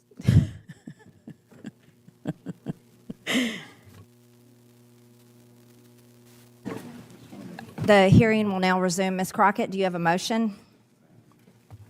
I didn't have a motion. I had a point of order. I was trying to determine how long it was going to take for us to call the roll. I can call it if need be. Well, if you're not making a motion, then already made you the can motion. continue with your 5 minutes of The questioning. motion was to subpoena Elon Musk, who was heading Doge, who is the one that made the recommendations for these cuts, yet he is yet to come before this committee. And last time I checked, none of the witnesses sitting here know anything about Doge except for what they read on the internet. I want to talk to the person. This isn't, either you've made your motion. Okay, well, you were asking, so I wanted to make sure you You made your understood. motion. Okay, thank you. Mr. Burchett, Chair Lady, I'd like to make a motion to table that motion. the motion is not debatable, as many are in favor of tabling the motion, signify by saying aye. Aye. All those opposed signify by saying no. No. In the opinion of the chair, the yeas have it. Madam Chair, we'd and ask the for a motion recorded to vote. table is agreed to. A recorded vote is ordered. The clerk will call the roll. Yeah, call it. We're going to wait one moment. The clerk will get the voting sheets. Okay. Say that. I think she needs to say that. Well,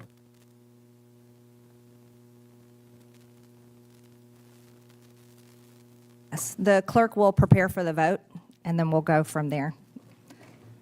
The hearing is suspended.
Mic check 1 2 1 2.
What am I waiting?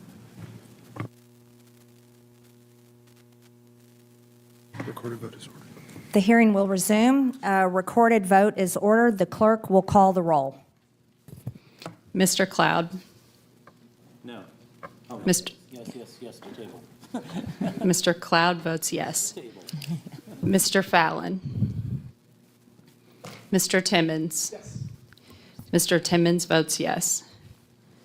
Mr. Burchett.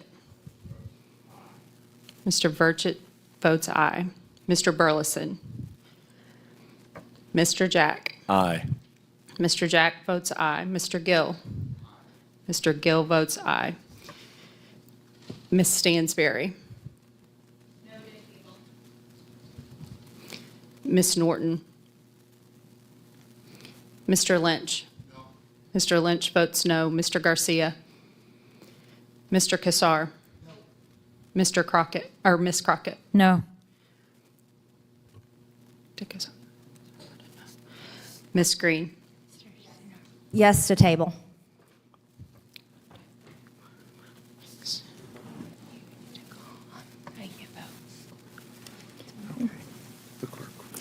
The clerk will report the tally.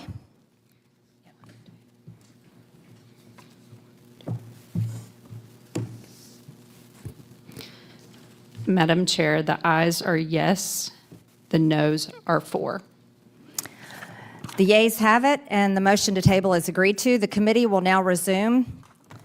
I now recognize Ms. Crockett for 5 minutes. Thank you so much. You know what? It's interesting because we sit here in the Department of Government Efficiency Subcommittee, and the most inefficient thing that we have done since we have had the invention of this nonsense was the fact that we have decided that we will not do accountability or oversight over Doge because we have failed to bring in the person who actually runs Doge. In fact, we have decided, or actually y'all decided, that we wouldn't even debate why it is that we should or should not subpoena Elon Musk. In fact, y'all are just trying to get rid of the musky smell because it wasn't working out very well for you. And now you want to pretend as if you are coming in here to do exactly what your constituents want you to do. But the last time I checked, y'all didn't want to go talk to your constituents, because if there was one thing they were complaining about, it was Elon and it was Doge. You didn't want to hear those. And listen, if I had time, I would run the tape, but I only got 5 minutes because there's plenty of video footage of all of y'all getting your butts handed to you when you went home and people told you how they felt about Doge. So let's talk about it for a quick second. Americans are looking for help. But instead of offering it to them, the Republicans have unleashed the most aggressive attack on the working class families in American history. And they have been excited to do so. In fact, they are here today arguing to make all the chaos, confusion, and destruction caused by Doge permanent. They want hungry kids to be permanent. They want sicker Americans to be permanent. They want homeless veterans to be permanent, shuttered hospitals to be permanent, disrupted Social Security benefits to be permanent. They sold out their constituents to give permanent tax breaks to billionaires, and they're doing it. And now they want to have a victory lap, celebrating the pain of their constituents. So, Ms. DeVito, let's go through some of the things that the Republicans have done to see if they're helpful or harmful to Americans. Helpful or harmful? Stripping health care away from 16 million people. I would say harmful. Laying off hundreds of thousands of federal workers. Harmful. Disrupting or delaying federal services such as Social Security. Harmful. Medicaid. Harmful. SNAP benefits. Harmful. Cutting billions from agencies like NIH. Harmful. EPA. Harmful. HUD. Harmful. FDA. Harmful. All right, seems like you understand the assignment. There's an entire agenda that is attacking the working class Americans from start to finish. And then the thing is, they told us that they were going to do this, but, they pretended as if they knew nothing about the playbook that was laid out by good old Heritage Foundation. All of this talk about lowering costs and reducing waste is absolute BS. Their agenda is about one thing, making the federal government so weak that they can exploit it for their personal gain. They're stealing your data to help their companies. They're taking away your health care and food assistance to fund tax cuts for billionaires. Their agenda is pro-disinformation, pro-obstruction, pro-greed, and pro-exploitation. If you didn't know, that's what Doge actually spells out. D, disinformation. O, obstruction. G, greed. And E, exploitation. And congressional Republicans have been complicit in this agenda. They've helped this administration terrorize the public. They've allowed this administration to launch the country into a war without congressional approval. And while we're talking about saving money, let me tell you, just dropping those few bombs in one day, that was the beginning of what is going to be a very long bill for us as they talk about being efficient. There was nothing efficient about doing it. And maybe if there was some consultation, maybe with those that say have constitutional authority, since we care about the Constitution, then maybe we could have saved the American people not only money, but the lives that are now at risk as we have to put out warnings for American citizens in this country and abroad. Maybe we need to start leading with the people at the middle of what it is that is guiding us instead of following one person. The reason that people like me say things like y'all are in a cult is because somehow people are abdicating their duties and abdicating the very people that put them into office. But I got 30 seconds. They've allowed this administration to steal congressionally approved money for cancer research and food delivery to vulnerable communities. They've allowed Elon Musk to infiltrate your medical records and banking data. They've allowed this administration to ignore court rulings, and now Republicans are here patting themselves on the back, literally arguing to make this chaos permanent. So Americans are going to continue to live through chaos and destruction that has been occurring ever since he swore in January. And I hope y'all remember who caused this, because it wasn't The just gentlelady's time has it was expired. Also the congressional Republicans. The gentlelady's have a time spine to do has what's right. expired. I now recognize Mr. Burchett from Tennessee. Thank you, Chair Lady. I would remind members of both sides of the aisle that President Trump's approval rating is soaring, and last I checked, congressional approval is not, and I think that bears witness. Mr. Dickerson and Mr. Burton, do you think Congress should withdraw additional funds other than the $9 billion recently approved by the House? Absolutely. The federal budget is entirely out of control. There are hundreds of billions of dollars of improper payments. There are tremendous numbers of agencies whose missions are not being fulfilled and are wasting money. There's the opportunity for many, many tens of billions of dollars of additional rescissions. Wholeheartedly agree. And just yesterday, we passed unanimously. It was like pulling teeth, though, and I give a lot of credit to the chair lady for helping me get the bill across the finish line of we were sending millions of dollars every week to the Taliban, if you can imagine that. And the NGOs, and that money flows right back to Washington, dark money or possibly in members of this body's pockets or their families, I suspect. And, well, huge amounts of the money flows to very wealthy Beltway bandits that live around here. Yes, sir. I would agree with that.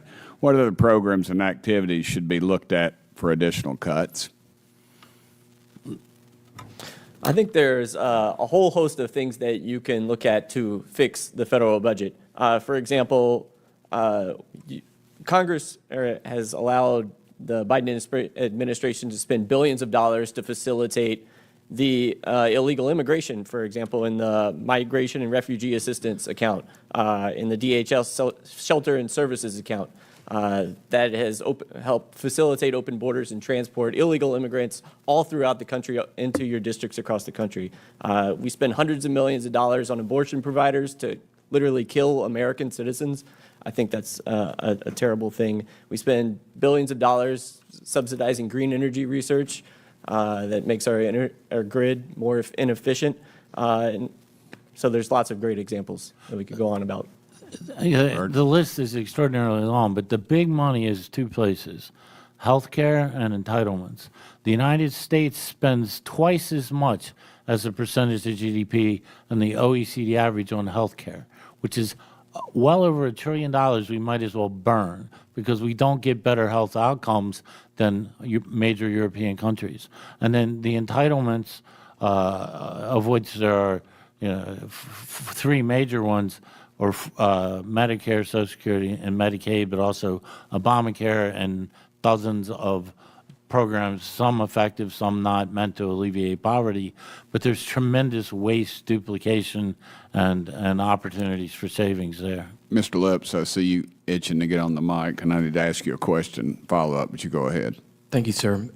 I think a great area to focus on would be implementing watchdog recommendations. The GAO has put together a list of more than 200 recommendations for Congress and 5,000 recommendations for federal agencies.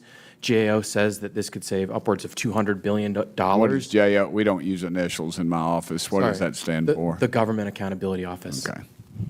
All right. You think Congress should codify the Doge or certain aspects of its operations? I think it's a good question. I don't know if it's necessary. I think that I would recommend codifying and putting strength behind the executive orders trying to improve program integrity measures within Treasury. The do not pay system needs help. It needs more information, and you could save hundreds of billions of dollars. Mr. Burton, Mr. Dickerson, should we have a group of people at each agency who are focused on cost savings?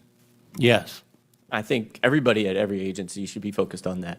You know, as fiscally responsible as the state of Tennessee is, low tax state, no debt, they have, I've seen that in the individual counties even, they're talking about this. So I think it's one thing, the residual of this will be hopefully some long-term savings in elimination of waste, abuse, and fraud. Doge is subjecting federal spending to a higher level of scrutiny. What level of spending scrutiny do you think is important? Not sure I entirely understand the question. Yeah, I mean, I would say... Well, how deep should we go? Oh. How about that? We should, I think a reasonable objective would be to get back to the level of federal spending during President Clinton's term.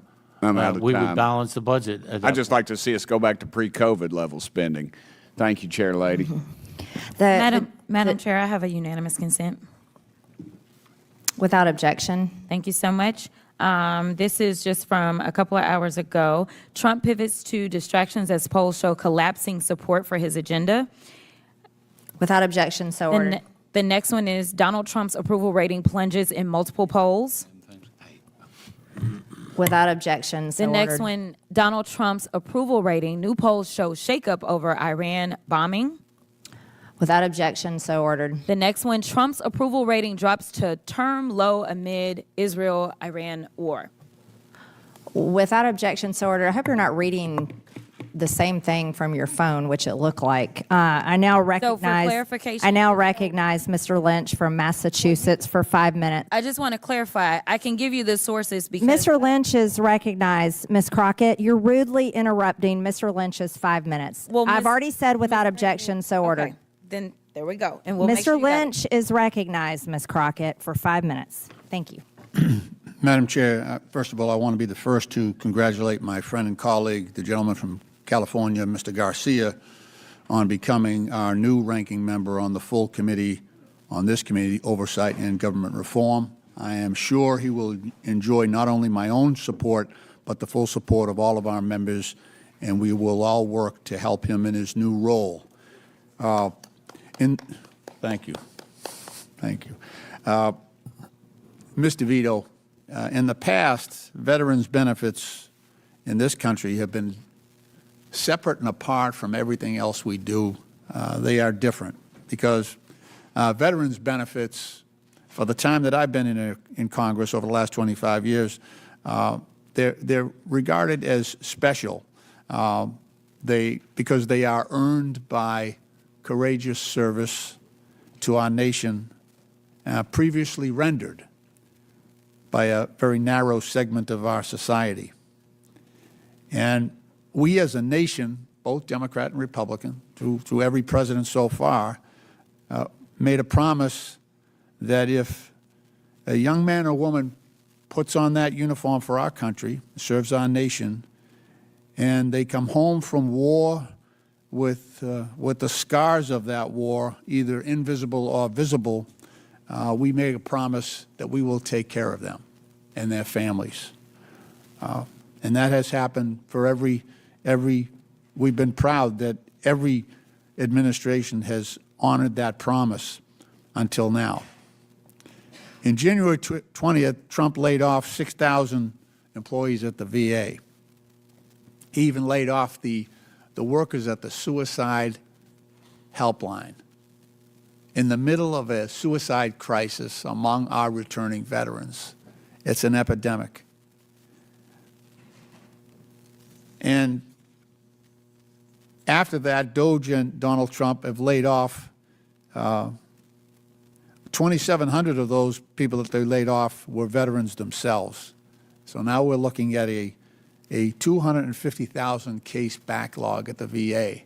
So veterans are waiting longer and longer to get their care. You know, we still have World War II veterans, Korean War veterans, Vietnam veterans who are older, and the delay in care to those veterans is a denial of those benefits they are owed.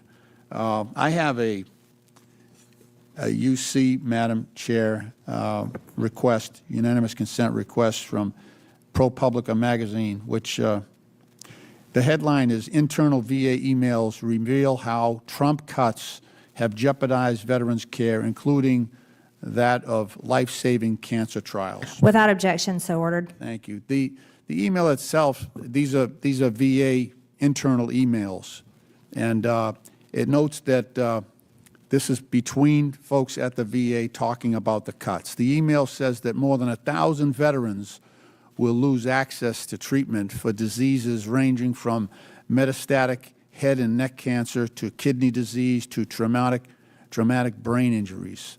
And it goes on further, and this is a quote from the internal emails, that the enrollment in those clinical trials is stopping, meaning that these veterans lose access to those therapies.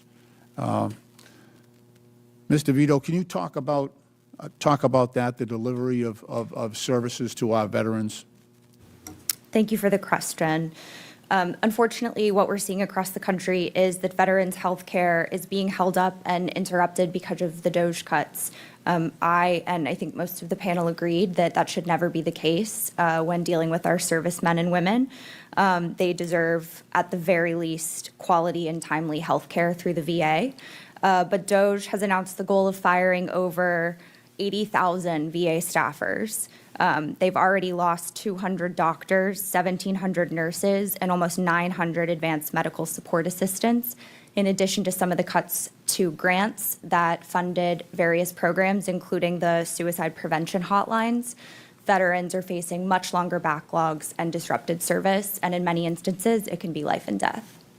How important is it, so we've got this hotline, and these veterans, in many cases, are isolated. They're isolated from their families, their communities. How important is that suicide hotline? Oh, it's of critical importance. Veterans are a population that are at heightened risk for suicide. So making sure that they have all kinds of resources at their disposal is of the utmost importance. Thank you. Madam Chair, I yield back. The gentleman's time has expired. I now recognize Mr. Jack from Georgia for 5 minutes. Thank you, Madam Chair. And first, I'd like to acknowledge our colleague, Mr. Lynch, for his hard-fought campaign. And I'd like to, at the same time, spend a little bit of my time today working with Mr. Dickerson and Mr. Burton. First, Mr. Dickerson, I want to congratulate you and EPIC for all that you've accomplished. I worked with both Paul and Zoe at the White House in the President's first term, and commend you all for your work.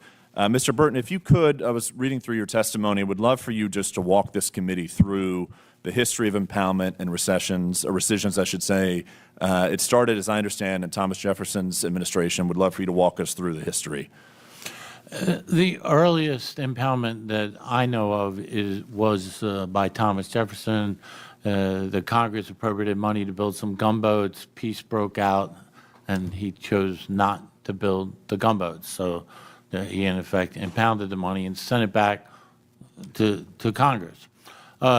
That's been going on for a very long time. In older appropriations bills, particularly in the 19th century, generally read not to exceed X dollars. So presidents often didn't because they didn't think you needed to spend that much money. And President Roosevelt impounded money, and so did President Nixon. And at that point, there was serious objection by the Congress, and the Impoundment Control Act was enacted, which establishes an expedited procedure for rescissions, but it has very broad prohibitions on impoundment. There are certain reprogramming permitted and things of that sort. Obviously, if as with improper payments, if you can't spend the money, that's fine. The president should do that. So the rescissions process, however, is somewhat cumbersome, as you probably just discovered. It could be streamlined and made better, but nonetheless, that's the general requirement today. And one thing that stood out to me in your opening testimony and your testimony throughout this hearing is you mentioned the work that Speaker Gingrich and President Clinton undertook. Yes. So in your estimation, is our committee's work an extension of what was successfully done in the 90s to rein in spending? Yes and no. I mean, the effort in the 90s was very broad. The Clinton administration was serious about improving government administration. They resisted some of what the Gingrich Congress wanted to do, but ultimately there were serious, very hard negotiations, and they reached an agreement. President Clinton signed legislation that substantially reduced federal spending. And there was tremendous amount of legislating going on throughout the Congress, not just in one committee, but committee by committee by committee by committee. There was a lot of legislating done, a lot of markups, a lot of investigations, a lot of hearings. It wasn't just one hearing like here. There was systematic throughout the Congress and in government in the executive branch. Thank you. Mr. Dickerson, if we could spend a little bit of time in the remaining time we have left talking about improper payments. The first hearing our chairwoman convened was on the troublesome improper payments we discovered over the last 4 years of the Biden administration. Would love for you to touch on some of the challenges we face with respect to verifying identity, with respect to payments that are going out the door. Would love for you to comment on that. Absolutely. Improper payments is a huge issue. In one program alone, Medicaid, for example, spent $1.1 trillion over the last decade on improper payments. And that is incredibly harmful because it's a waste of taxpayer money, but it's also funds that aren't going to people who are truly vulnerable and truly needy. And so this waste, fraud, and abuse is rampant throughout the federal government. And so one of the major sources of that is the lack of ability to identify the people who are claiming money and checks are going out the door to who are actually eligible. For example, the Do Not Pay registry is supposed to be a database of accounts that the federal government's not supposed to write checks to. But in many cases, those checks go out the door and then they ping the registry. And in many cases, that registry doesn't have access to all the databases that it's supposed to. So it's a huge problem, and you really should be fixing it. And I recall in our first hearing, we talked about the amount of payments going out the door that are still done by hand, not by computer or electronically. Is that something you all have uncovered in your work? Yeah, I think it's something that we should be using new technology, using AI to actually look at what we have across the government to ensure that only people who are actually eligible for benefits are receiving it, nobody else. Thank you. Madam Chair, in my closing, just a point of clarification. The poll behind you, behind our ranking member, it adds up to 110%. Just wanted to clarify, is it meant to add up to 110%, or is that an error? Do you yield? Yeah, I do. This is from a Quinnipiac poll that was held 2 weeks ago, and this is the data that was provided. There's a wealth of information, including information about Donald Trump's falling poll numbers, so you should take a look. Thanks. I yield back. The gentleman yields, and it still adds up to 110%. That's a fake poll right there. I now recognize Mr. Subramaniam from Virginia for 5 minutes. Thank you, Madam Chair. Before I get started on Doge, Mr. Burton, you were one of the co-authors of Project 2025. Is that correct? Yes. And is this administration trying to implement Project 2025?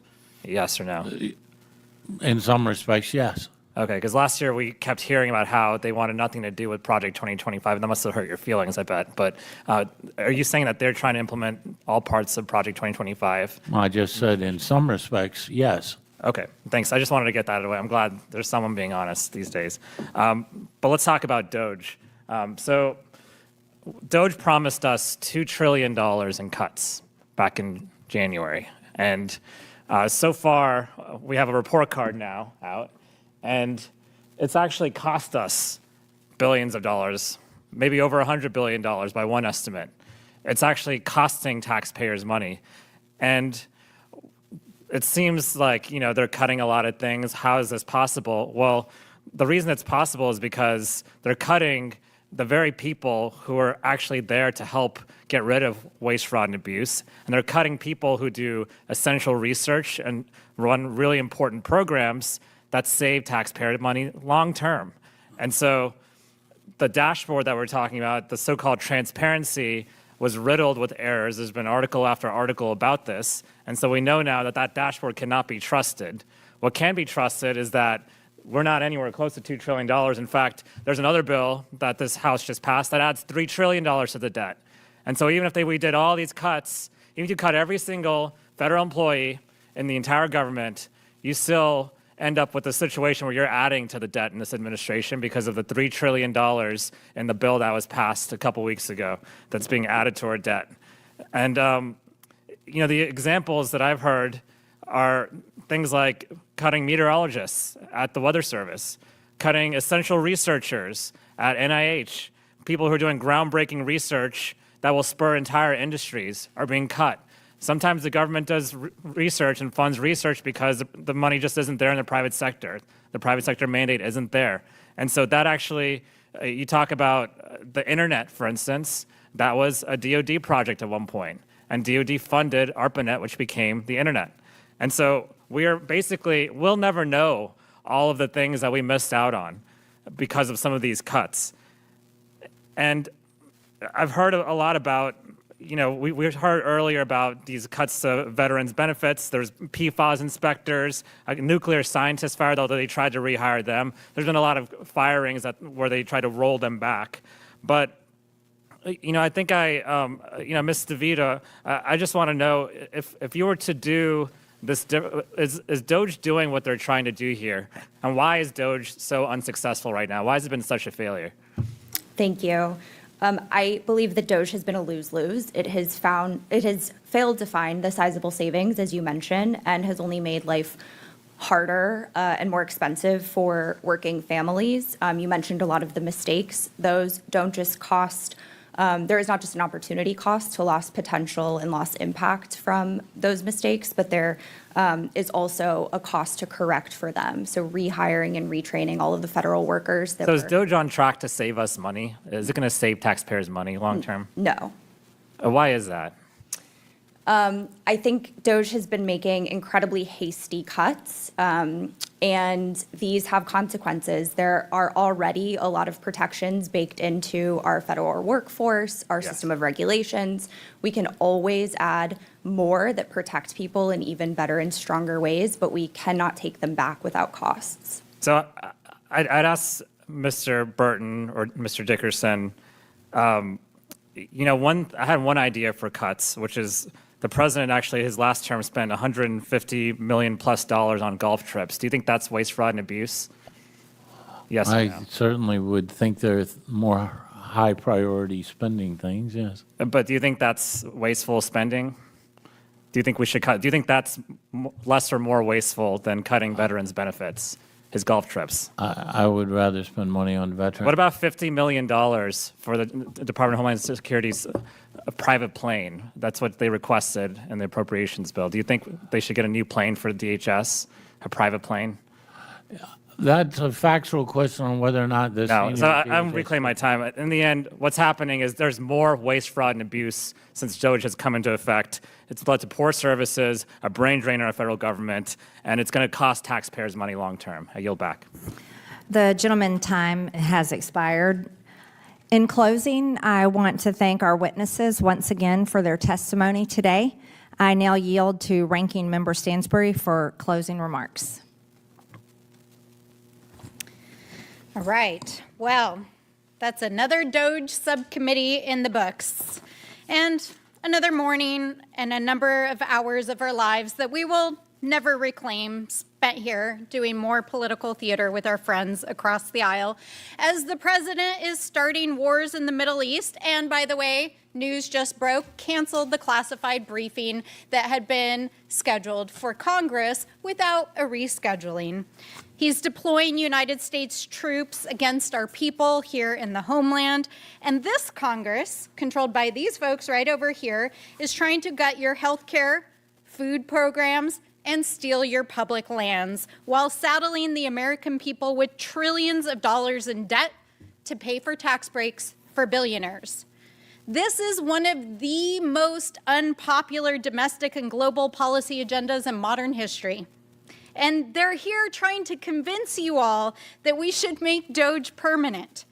But here's the thing.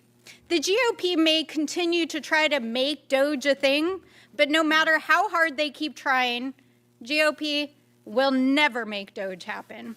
Even with their Regina George out of the picture, that's Mr. Elon Musk in this scenario, Americans just aren't buying tickets to this show. And just like the movie business, House Republicans' Doge reboot isn't hitting like they thought it would. And in fact, a majority of Americans actually oppose Doge cuts, a number that will only grow as the devastating and real-life impacts continue to sink into everyday life for all of us. And I think we've all seen this film before, and we didn't like it. The fact is, Doge is costing taxpayers more than it is saving, and Donald Trump has spent more of your hard-earned taxpayer dollars in his first 6 months in office than any other president in modern history. That's right, he spent more money than the last president just in the last 6 months, going golfing and doing other random things. While the Republicans are actually trying to increase federal spending in reconciliation with trillions of dollars in tax breaks and kickbacks to their donors. But despite this box office bomb, That's Doge. Here in this subcommittee, we're stuck on repeat, watching the rerun over and over again as the GOP continues to roll out the same tired talking points that got Elon Musk fired in the first place. And not only that, we're seeing the same kinds of witnesses backed by the Heritage Foundation and their allied organizations coming to testify again and again, attempting to back up a flailing administration and its flailing policies. So where are we? In case you forgot, the Heritage Foundation is the same organization that brought you Project 2025, which is what this is actually all about. A show that was so unpopular that even the president and members of this committee tried to distance themselves from during the campaign season and even lied to the American people about. But the American people are smart, and they're watching, and they know what a scam is when they see it. You cannot run away from Project 2025 because it's right here. And we will not let you destroy our government, our democracy, our institutions, and our freedoms. And we will hold you accountable. Medical trials ended, veterans' benefits cut, Social Security decimated, thousands of children without food and medicine, thousands dead across the world, American lives upended. That is Doge's legacy. But it's clear, however, no matter the impact, the Trump administration and the GOP doesn't seem to care, because Doge isn't actually about waste, fraud, and abuse. It's not even about cost cutting or making the government more efficient. It's a means for pushing their political agenda on the American people. And if you couldn't tell already by their obsession with the culture wars, from attacking education to slashing global food aid to stripping health care, this is about remaking American society. They want to remake our country in a hyper-conservative image, just as they laid out in Project 2025. The American people know what's going on, and this is not the sequel we asked for. So, I want to just take a note from America's real anti-hero and to say to Mr. Elon Musk, as far as we're concerned, you're just another picture to burn. And to Doge, now we got problems, and I don't think we can solve them. You made really deep cuts, and baby, now we're bad blood. I think we're out. I yield back. Yeah. I now recognize myself for closing remarks. The American people gave President Trump a mandate to drain the swamp, and they expect us to deliver on that promise. Our massively growing debt and interest threaten every single American, their children, and every generation to come. The United States is now $37 trillion in debt. In fiscal year 2024, the government spent over $1.8 trillion, more than it took in. And in fiscal year 2025, the interest on our debt is expected to exceed $1 trillion, more than our military budget. We need to be brutally honest about how this massive debt came to be in the first place. It originated from Congress and elected presidential administrations for decades. We are grateful that President Trump's Doge team has already identified at least $180 billion in federal savings. However, without legislative action, these hard-won cuts could be reversed by the stroke of a pen with a future administration. After all, we listen to Democrats every single day make fun of, attack, and criticize the efforts of Doge. They don't take it serious. They want government to be bigger and bigger and bigger until we completely collapse. Congress must use every tool at our disposal to make the hard work of the Trump administration permanent. 2 weeks ago, House Republicans took the first step in codifying the Doge cuts by passing the White House's $9.4 billion rescissions package. This is only the first step. The Senate must immediately pass these cuts and send them to President Trump's desk. We must continue to codify every penny of Doge cuts through rescissions and the appropriations process. This is our mandate. This is our duty. The legislative branch can't sit on the sidelines. In this subcommittee, we will fight the war on waste shoulder to shoulder with President Trump. We've held hearings exposing billions in improper payments, corrupt NGOs pushing destructive policies, and taxpayer-funded media like NPR and PBS that serve elite interests over the public good. We've uncovered shocking examples like USAID funneling money to undermine U.S. interest abroad, lavish spending on empty federal buildings, and so-called nonprofits bankrolling illegal immigration. Today, we heard more egregious examples of Americans' hard-earned tax dollars being abused to promote genital mutilation of children, fund the Green New Deal scam, fund terrorists overseas, and fund hundreds of billions of improper payments. The American people overwhelmingly support the cuts. And I don't know what faulty polls my Democrat colleagues are using to back their claims saying otherwise, but I've never heard of any legitimate poll that adds up to 110%, like the one on their poster that was displayed here today. What a joke. What a pathetic example. My God.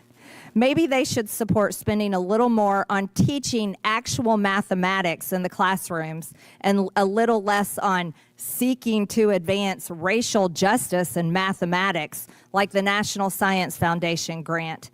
Regardless, we know the American people are behind the Doge efforts, and we know the American people don't believe stupid fake polls that have math that make no sense. Exposing this waste and abuse is only half the battle. To win this war, we need to make sure these cuts aren't just temporary.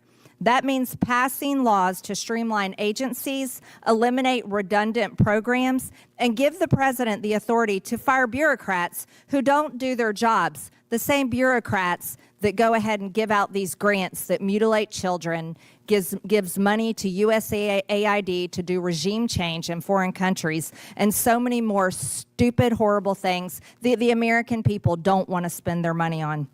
Slashing waste, fraud, and abuse from the federal government provides real savings for the American people. We as lawmakers should pass new Doge cuts every single day and make cutting waste, fraud, and abuse our top priority. Instead of growing the government, we should be slashing the government. The government is far too big. It's like an overgrown, out-of-control animal, and the American people are beginning to hate it. With that, and without objection, all members have 5 legislative days within which to submit materials and additional written questions for the witnesses, which will be forwarded to the witnesses. If there is no further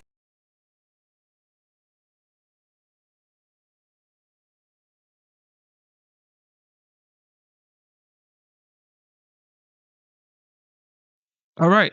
With that being said, you heard Marjorie Taylor Greene of Georgia. I happen to live in Georgia myself, so I definitely support Marjorie Taylor Greene. And of course, we heard from Crockett. And for some reason, I thought that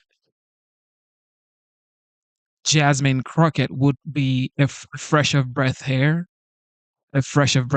for the Democrat Party, but for some reason, it's the same old story: race baiting, race war, just finding ways every single day to create division. Okay, look, this is 2025. God is the greatest. Regardless, God is the greatest. You have Jasmine Crockett, a woman of color in Congress. We've had the 44th President, Barack Obama. We have so many high offices in the land that actually has people of color. The mayor of Chicago, the mayor of California. So it's like, and I could keep going on and on and on and on and on. But for some reason, we still think we are living in the 40s, in the 30s, in the 20s. Nah, this is 2025.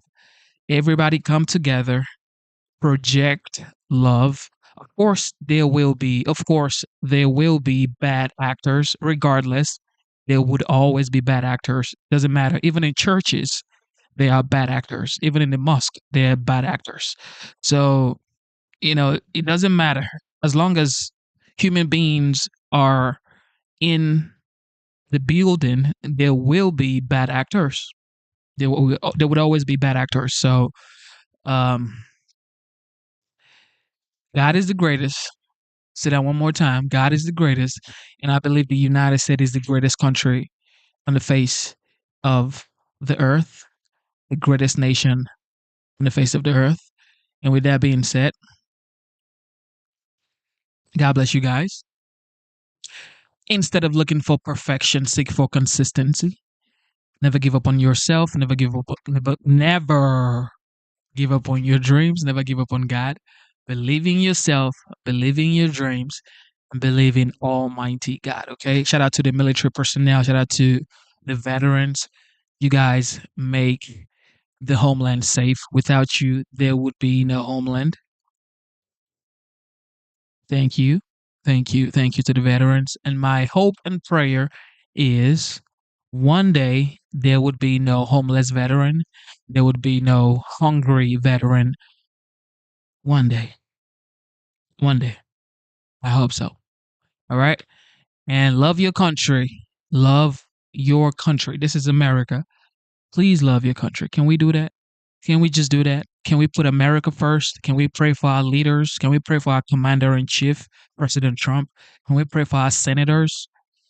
Can we pray for our congressmen and congresswomen? Can we pray for our governors, our mayors? Can we just do that? It's okay to say, God bless America.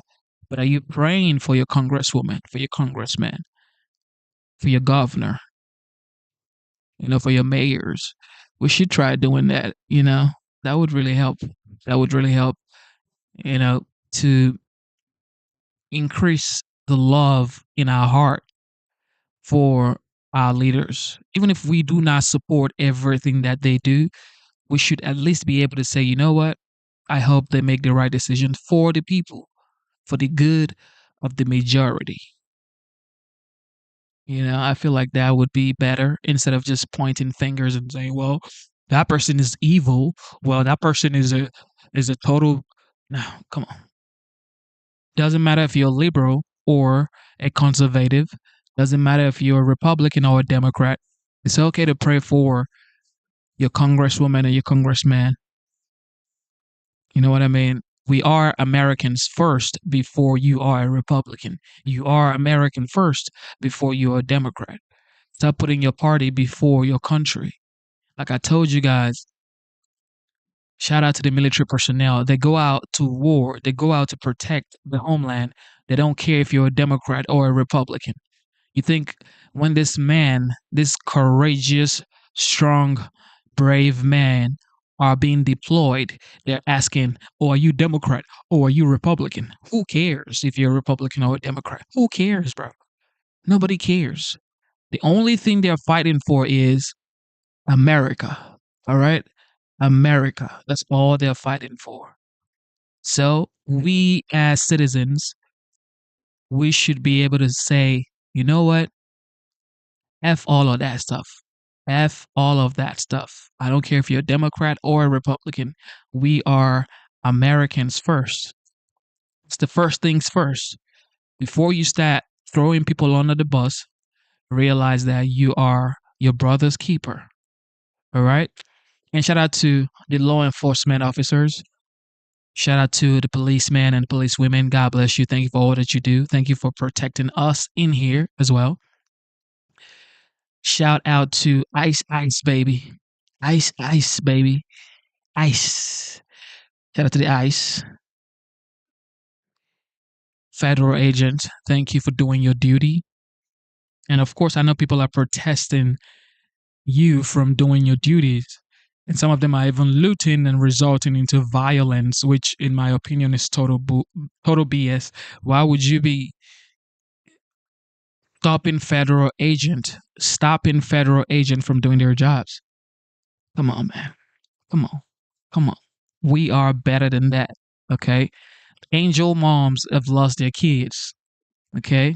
In Georgia here, Lakin Riley lost her life to an illegal immigrant. So when people are fighting for illegal immigrant, it's like, I don't know. I don't know. I don't think you should be doing that. But everybody has their own opinions However, you cannot be out here. You cannot be out here looting and creating havoc, chaos, and violence and saying you're protesting peacefully. That's not going to work. Okay? That's not going to work. All right. God is the greatest. Fathers, take care of your kids.